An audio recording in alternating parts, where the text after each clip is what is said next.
கீழே நிக்கிறாங்க மேடம். கொஞ்சம் கொஞ்சம்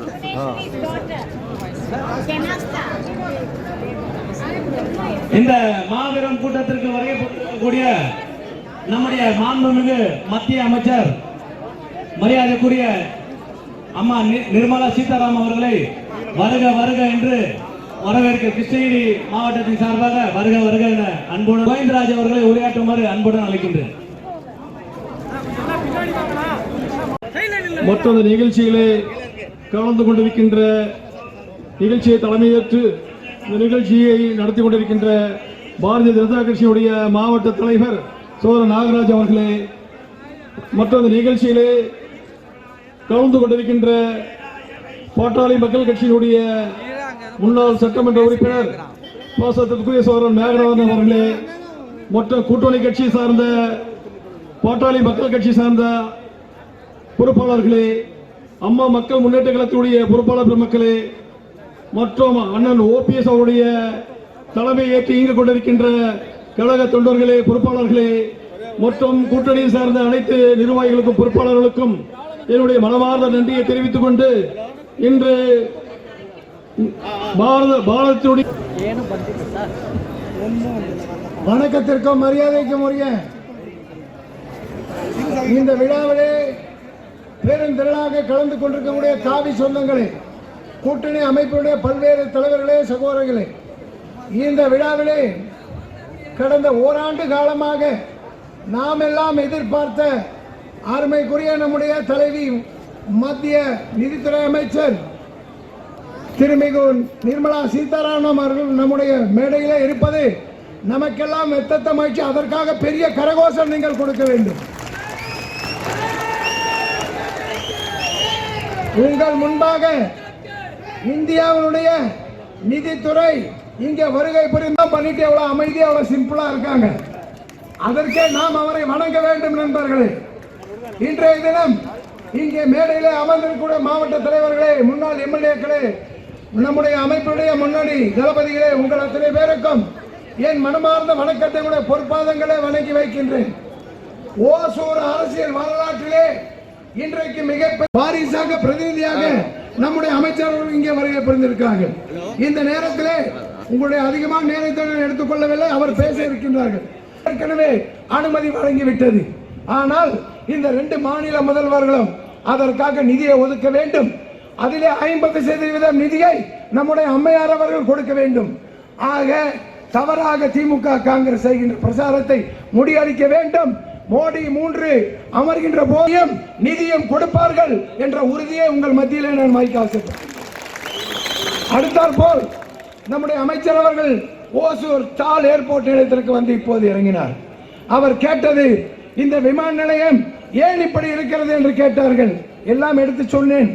அவர்களுடைய அருளால் 2 விமான நிலையங்கள் இணைந்து ஓசூரிலே அடுத்த ஒரு 6 மாதத்திற்குள்ளாக மற்றதற்கு நிதி ஆதாரம் வேண்டும். இங்கே தமிழ்நாட்டில் சாராய ராமராஜ்யத்தை இப்பொழுது கிருஷ்ணகிரி மேற்கு மாவட்டத்தின் சார்பாக மாண்புமிகு நிதி அமைச்சர் அவர்களுக்கு ஒரு நினைவு பரிசினை நம்மளுடைய மாவட்ட தலைவர் அவர்கள் வழங்க இருக்கின்றார்கள்.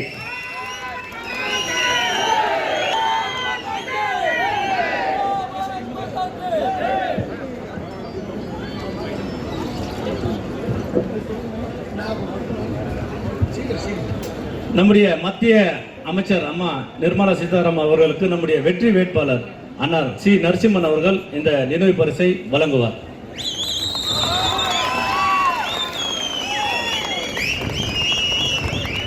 நன்றிங்க. மாண்புமிகு மத்திய அமைச்சர் அம்மா நிர்மலா சீதாராமன் அவர்களை உரையாற்ற அன்புடன் அழைக்கின்றேன்.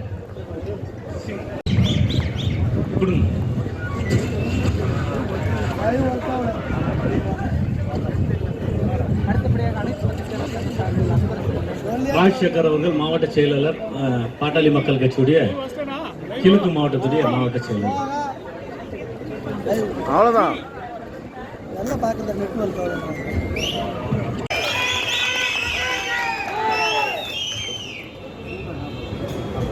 இன்னைக்கு நம்ம 12ஆம் தேதி ஏப்ரல் அன்னைக்கு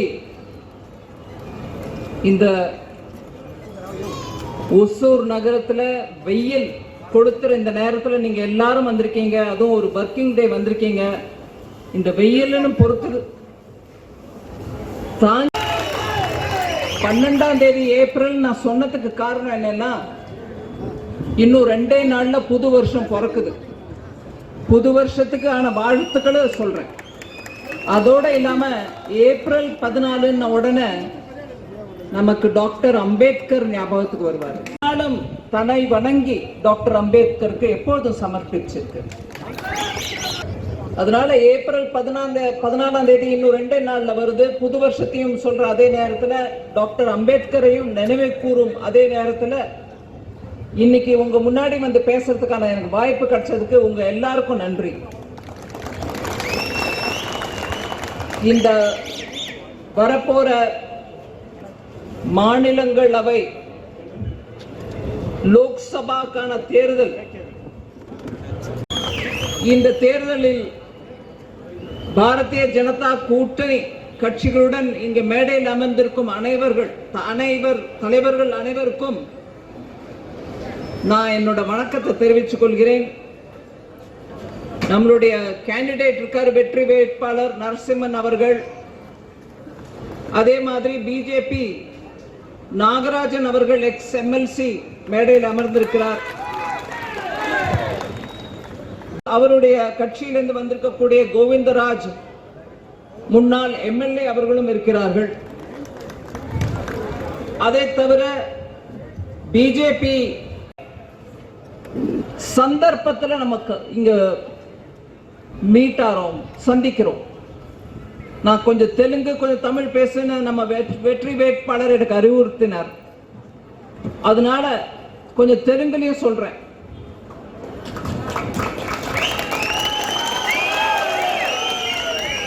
మన భారతదేశానికి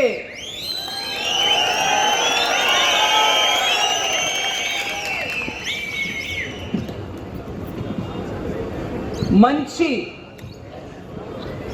ఒక గుర్తింపు తెచ్చిన భారతదేశం అంటే ఇలా ఉండాలి అనే రకంగా మన దేశాన్ని ఒక స్థాయికి తీసుకొచ్చిన మన ప్రధాని మోదీ మళ్ళీ ప్రైమ్ మినిస్టర్ రావాలంటే మనం ఎంతో ప్రయత్నం చేయాలి. పార్లమెంట్లో ఇవాళ ఆపోజిషన్ పార్టీ తరపు నుంచి ఎంపీ కూర్చుని ఉంటే వాళ్ళ వల్ల ఒక్క పని ఆవట్లేదు అనేది నిదర్శనం. మీ అందరికీ తెలుసు. ఆపోజిషన్లో ఉండడం కారణంగా ఏం ఆవలేదు అని చెప్పడం కాదు, కానీ వీళ్ళు ఎప్పుడు ఏ విషయాలు కూడా మన తమిళనాడు ఓసూర్ కృష్ణగిరి గురించి ఒక్క విషయమాన లేవెత్తారా నేను ప్రశ్నిస్తున్నాను. எதிர்கட்சியாக உள்ளட்டு இருக்கக்கூடிய காங்கிரஸ் கட்சியை சேர்ந்த அன்பர்கள், டிஎம்கே சேர்ந்த அன்பர்கள் பாராளுமன்றத்திலே கிருஷ்ணகிரியை பற்றியோ ஓசூரை பற்றியோ என்னென்ன விஷயங்கள் பாராளுமன்றத்தில் எழுப்பினார்கள் என்றது ஒரு பெரிய கேள்விக்குறி. ஆட்சியில் இருக்கக்கூடிய கட்சி பிஜேபி. எத்தனையோ எதிர்கட்சி ஆளுமையில் இருக்கக்கூடிய மாநிலங்கள்ல கூட பலவித ஸ்கீம் மூலமாக, திட்டங்கள் மூலமாக மக்களுக்கு எத்தனையோ திட்டங்களை எடுத்துன்னு வந்து அவங்களுக்கு நல்லது பண்ணிருக்கு. நான் முத்ரா யோஜனா, அதாவது ஏழை எளியோருக்கு சின்ன சின்ன தொழில் பண்றவங்களுக்கு பேங்க் மூலமாக ஒரு கொலாட்ரல் இல்லாம, அதாவது ஒரு லோன் வேணும்னா பேப்பர் கொடுக்கணும், உங்க வீட்டு பத்திரத்தை கொடுக்கணும், இல்ல தங்கத்தை கொடுக்கணும், இல்ல வேற யாரோ வந்து கேரண்டி கையெழுத்து போடணும், இப்படியா இருக்கக்கூடிய அந்த நிலைமை இல்லாம மோடி ஐயாவே உங்களுக்கு கேரண்டி கொடுத்து பணம் உங்களுக்கு கொடுக்கறாங்க, குறைந்த வட்டியில கொடுக்கறாங்க, தொழில் பண்றது கொடுக்கறாங்க. நாடு முழுவதும் 27 லட்சம் கோடி ரூபாய் 47 கோடி மக்களுக்கு போய் சேர்ந்திருக்குன்னா, கிருஷ்ணகிரி மாவட்டத்துக்கு மாத்திரம் 5000 10 லட்சத்துக்குரிய லோன். அது ஒரு உதாரணம் சொல்றேன். அதே மாதிரி ஸ்டாண்ட் அப் இந்தியா சின்ன சின்ன இன்னோவேட்டிவா ஸ்டார்ட் அப்ல பண்றாங்க. பெரிய பெரிய விஷயம் பெங்களூர்ல ஸ்டார்ட் அப்ல பண்ற நம்மளுடைய இளைஞர்கள் எத்தனையோ பிசினஸஸ் பண்றாங்க. அவங்க இன்னைக்கு உலகம் முழுவதும் போய் அவங்களுடைய திட்டங்கள் அவங்களோட ஐடியாஸை காமிச்சு கொடுக்குறாங்க. அதுல அவங்களுக்கு வியாபாரம் பெருகுது, அவங்க தொழில் பெருகுது. அது ஒரு பெங்களூரோ இல்ல டெல்லியிலயோ தான் நடக்கும்ன்றது இல்ல. கிருஷ்ணகிரி போல சின்ன சின்ன ஊர்கள்லயும் அவங்களுக்கு லோன் கொடுக்கப்படுறது. அந்த மாதிரி ஸ்டாண்ட் அப் லோன்ல 10 லட்சத்திலிருந்து 1 கோடி ரூபாய் வரைக்கும் லோனு ஒரு ஆளுக்கு கிடைக்குது. அதுல பெண்களுக்கும் கிடைக்குது, முக்கியமாக SC ST அதாவது பட்டியல் இனத்து மக்களுக்கும் கிடைக்குது. அதுல 465 பேருக்கு கிருஷ்ணகிரி மாவட்டத்துல 60 கோடி ரூபாய் கிடைச்சிருக்கு. நான் வேணும்னே கொஞ்சம் டேட்டா கொடுக்குறேன், ஏன்னா உங்களுக்கு தெரியணும் நாடு முழுவதும் போய் இவங்க என்னெல்லாமோ பேசுறாங்களே தவிர அதுல நம்ம கிருஷ்ணகிரி அந்த விவரங்களை எடுத்துட்டு வந்து உங்க முன்னாடி வச்சுட்டு கொஞ்சம் அரசியல் விஷயங்களை அப்ப பேசுறேன்.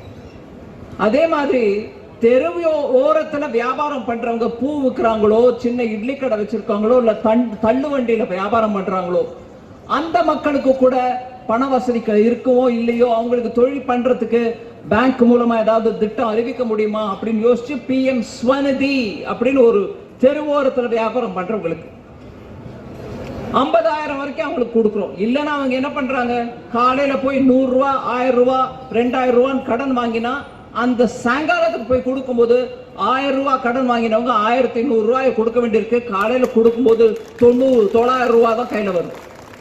அந்த வட்டி கொடுத்தே அவங்களால வியாபாரத்தை நடத்த முடியாம தலை தூக்க முடியாம கஷ்டப்பட்டு இருந்தாங்க. அந்த மாதிரி மக்கள் நாடு முழுவதும் அந்த ஸ்வநிதி திட்டத்தின் மூலமா பயனடைஞ்சிருக்காங்க. கிருஷ்ணகிரிக்கு ஏதாவது வந்துச்சா அப்படின்னு நம்ம மக்கள் கேட்பாங்க. நியாயமான கேள்வி. 4000 பேர் தெருவோரத்துல வியாபாரம் பண்றவங்க கிருஷ்ணகிரியில மாத்திரம் PM ஸ்வநிதி மூலமாக கடன் வழங்கப்பட்டு அவங்க தொழிலும் நல்லா வளர்ந்துட்டு வருது. அந்த மாதிரி ஒரு சின்ன சின்ன தெருவோரத்தில் இருக்கிறவங்க கூட மறக்காம உதவி பண்ற தத்துவம் தான் பிரதமர் மோடி ஐயாவுடைய மனசு.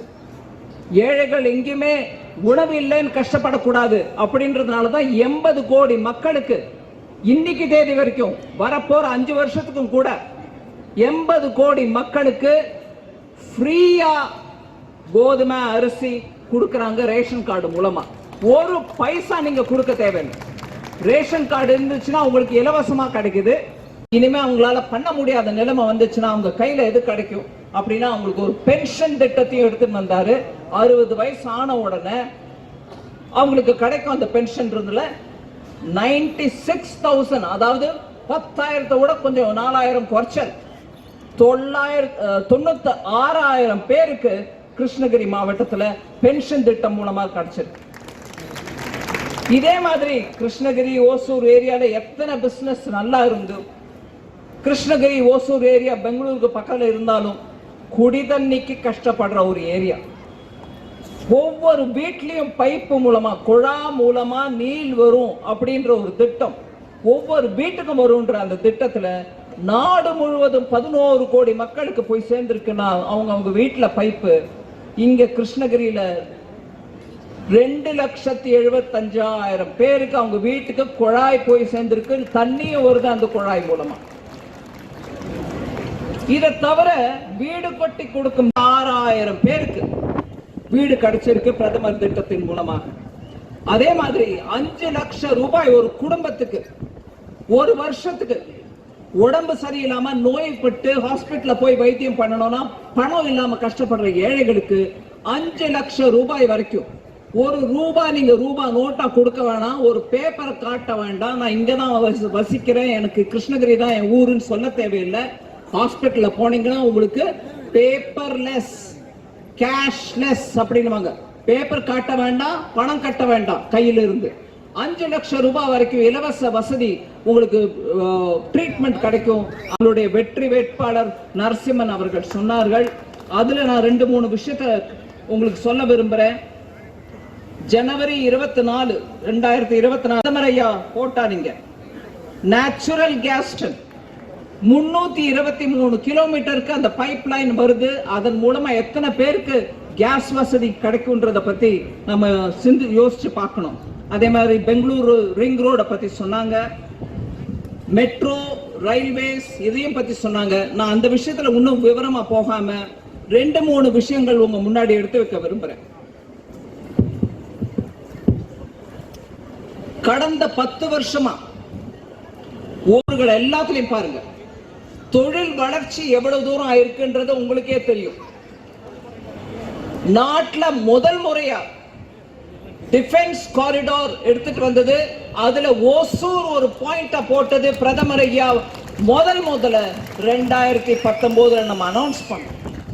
அதன் மூலமாக இன்னைக்கு அதுக்கப்புறம் தான் முதல்ல இங்க தமிழ்நாட்டில் கொடுத்துட்டு அதுக்கப்புறம் தான் அதை எடுத்துட்டு போய் இன்னொரு டிஃபென்ஸ் காரிடார் கட்டின போது அந்த டிஃபென்ஸ் காரிடார் உத்தரப்பிரதேஷ் மாநிலத்துக்கு போச்சு.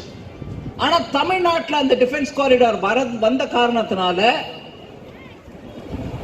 இன்னைக்கு டிஃபென்ஸ் பொருட்கள் ஏற்றுமதி செய்து 20,000 கோடி ரூபாய் சம்பாதிச்சிருக்கோம் நம்ம ஏற்றுமதியின் மூலமாக. அந்த 20,000 கோடியில பெரும் பங்கு கிருஷ்ணகிரி, ஓசூர் மாவட்டத்திலிருந்து தான் வந்திருக்கு. இங்க இருக்கக்கூடிய தொழில்கள் ஏற்றுமதிக்கு இத்தனை உற்சாகத்தோட பண்றாங்கன்னா எப்படி வந்துச்சு?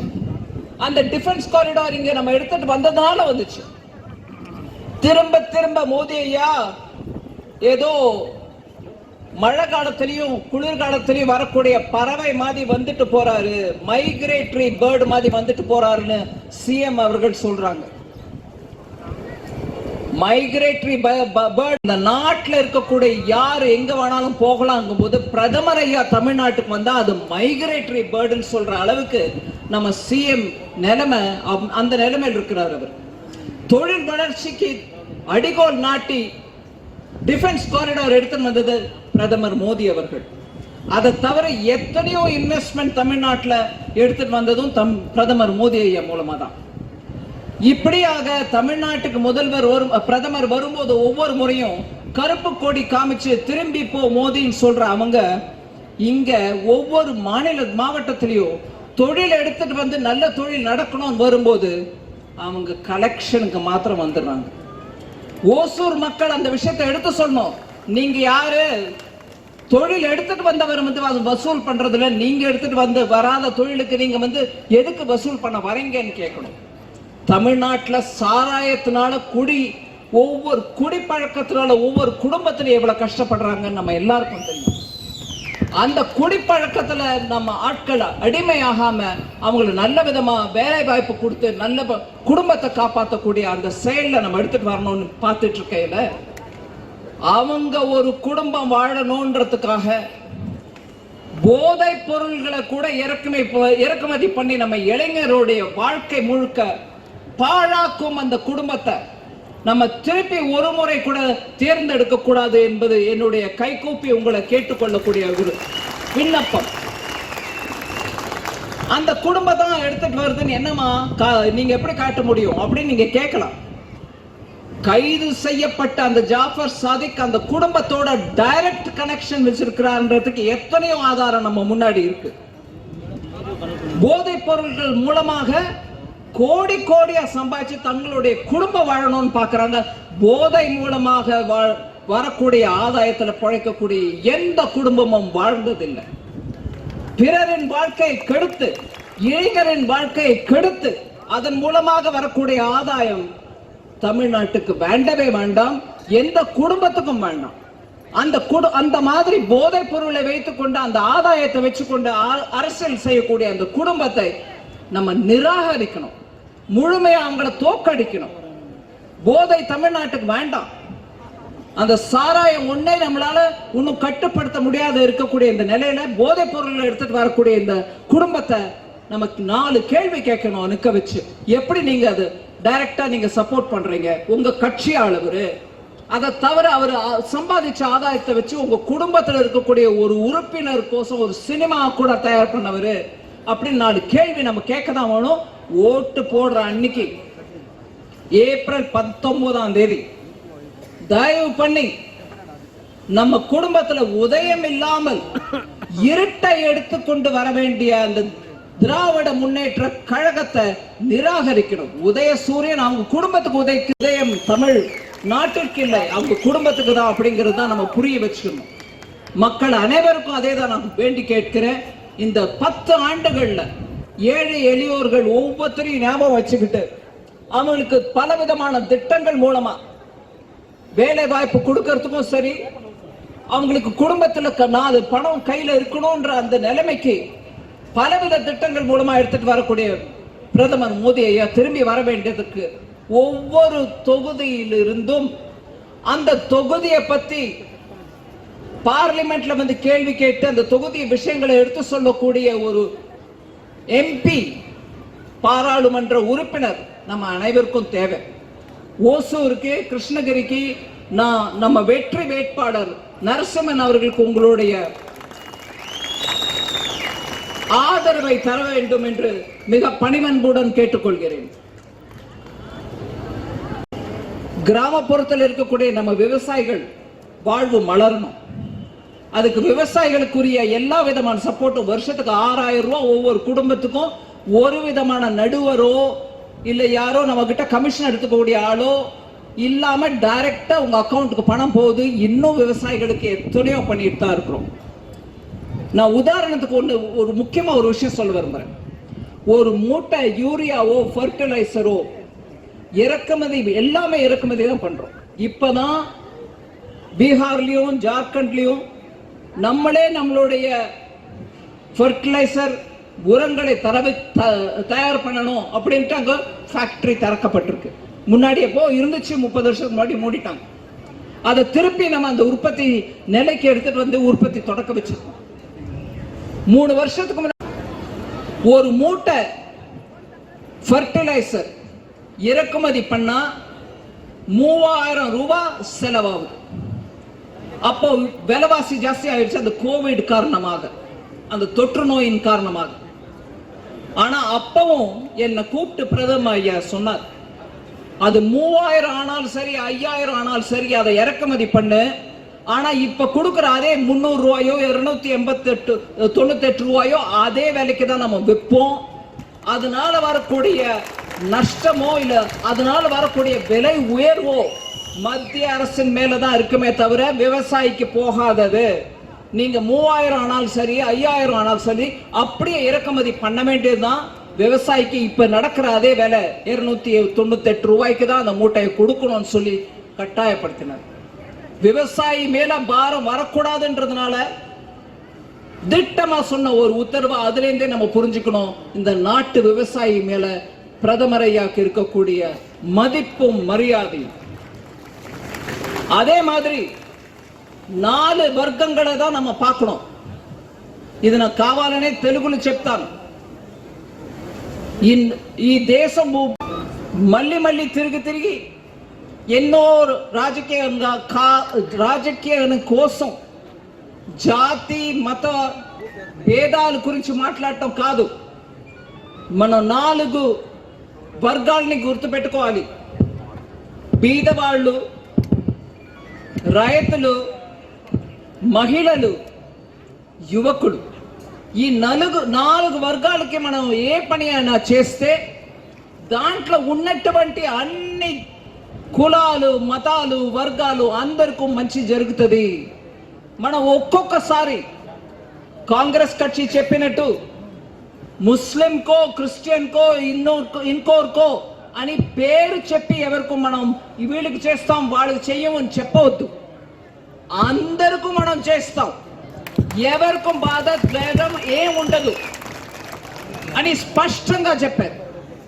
డాక్టర్ మన్మోహన్ సింగ్ ఒక మాట మాట్లాడుతుండగా వీళ్ళకే మైనారిటీస్ ఒక్కరికే వెళ్ళాలి, మిగతా వాళ్ళకి వెళ్ళక్కర్లే అనే రకంగా మాట్లాడారు.